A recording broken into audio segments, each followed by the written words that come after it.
Daily. Taste the Daily.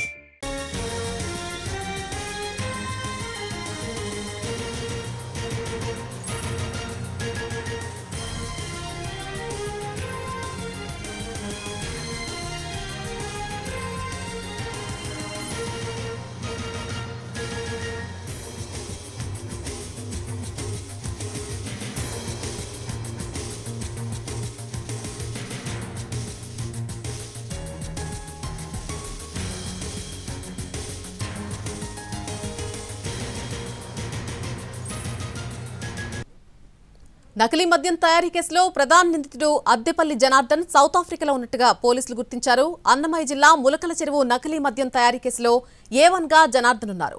ఇప్పటికే జనార్దన్ కు చెందిన ANR బార్లో మద్యాన్ని భవానీపురం ఎక్సైజ్ పోలీసులు తనిఖీ చేశారు. ప్రస్తుతం ఎటువంటి నకిలీ మద్యం బార్లో లేదని నిర్ధారణ చేసిన అధికారులు ఆ బార్ను సీజ్ చేశారు. నకిలీ మద్యం తయారీ కేసులో ప్రధాన నిందితుడు అద్దెపల్లి జనార్దన్ సౌత్ ఆఫ్రికాలో ఉన్నట్టుగా పోలీసులు ఎట్టకేలకు గుర్తించారు. అన్నమయ్య జిల్లా ములకల చెరువు నకిలీ మద్యం తయారీ కేసులో A1 గా ఉన్నాడు జనార్దన్. ఇప్పటికే జనార్దన్ కు చెందినటువంటి ANR బార్లో మద్యాన్ని భవానీపురం ఎక్సైజ్ పోలీసులు తనిఖీ చేయడం జరిగింది. అయితే ప్రస్తుతం ఎటువంటి నకిలీ మద్యం కూడా బార్లో లేదని నిర్ధారణ చేశారు అధికారులు. అలాగే ఆ బార్ను కూడా సీజ్ చేశారు. నకిలీ మద్యం తయారీ కేసుకు సంబంధించి ప్రధాన నిందితుడిగా ఉన్నటువంటి అద్దెపల్లి జనార్దన్ ఎట్టకేలకు సౌత్ ఆఫ్రికాలో ఉన్నట్టుగా పోలీసులు గుర్తించారు. అన్నమయ్య జిల్లా ములకల చెరువు నకిలీ మద్యం తయారీ కేసులో A1 గా ఉన్నాడు జనార్దన్. ఇప్పటికే జనార్దన్ కు చెందినటువంటి ANR బార్లో మద్యాన్ని భవానీపురం ఎక్సైజ్ పోలీసులు తనిఖీ చేయడం జరిగింది. ప్రస్తుతం ఎటువంటి నకిలీ మద్యం కూడా ఆ బార్లో లేదని అధికారులు నిర్ధారించారు. అలాగే ఆ బార్ను సీజ్ చేశారు.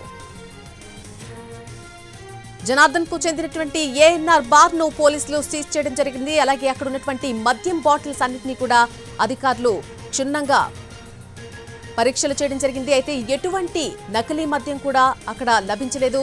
అయినా సరే బార్ ను సీజ్ చేయడం జరిగింది. ఇప్పటికే అతనికి చెందినటువంటి ANR బార్ లో ఎక్సైజ్ తనిఖీలన్నీ కూడా పూర్తయినట్టుగా చెప్తూ ఉన్నారు. ఎట్టకేలకు అతడు సౌత్ ఆఫ్రికాలో ఉన్నట్టుగా పోలీసులు గుర్తించారు.